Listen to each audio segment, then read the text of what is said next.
महाराष्ट्राच्या विधिमंडळामध्ये काय सुरू आहे याच्याकडे माझं लक्ष नाही, पण प्रार्थना एवढीच आहे की या दोन नेत्यामधले या सगळे जो काही विषय आहे तो संपेल लवकरात लवकर. आणि अधिवेशनामध्ये आपण जर बघितलं तर मंत्री गिरीश महाजन असतील, एकनाथराव खडसे असतील, यांच्यामध्ये मोठी खडाजंगी या ठिकाणी बघायला मिळाली. मी याच्या आधी पण सांगितलं की मी कालच दिल्लीवरनं सकाळी आली. आमचं पण अधिवेशन सुरू होतं, आमचे पण तिथे अनेक विषय तिथे सुरू होते आणि सध्या मी माझ्या मंत्रालयाच्या कार्यक्रमामध्ये व्यस्त आहे किंवा ह्या बाकीच्या सगळ्या गोष्टी करण्यामध्ये व्यस्त आहे. म्हणून महाराष्ट्राच्या विधिमंडळामध्ये काय सुरू आहे याच्याकडे माझं लक्ष नाही, पण प्रार्थना एवढीच आहे की या दोन नेत्यामधले या सगळे जो काही विषय आहे तो संपेल लवकरात लवकर आणि आपल्या जिल्ह्यामध्ये विकासाला गती मिळेल.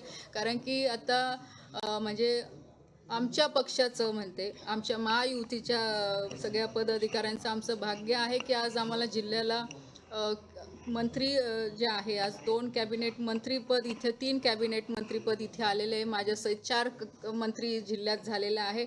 अपेक्षा एवढीच आहे की आमच्या माध्यमातून जास्तीत जास्त विकासाचे कामं आपल्या जिल्ह्यामध्ये झाले पाहिजे.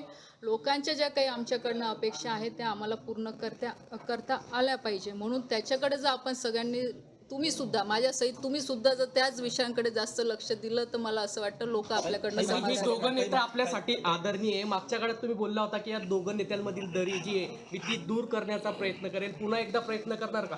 बघा, नक्कीच दोघं नेते माझ्यासाठी आदरणीय आहेच, कारण की दोघांचं स्थान माझ्या आयुष्यात हे महत्त्वाचं आहे.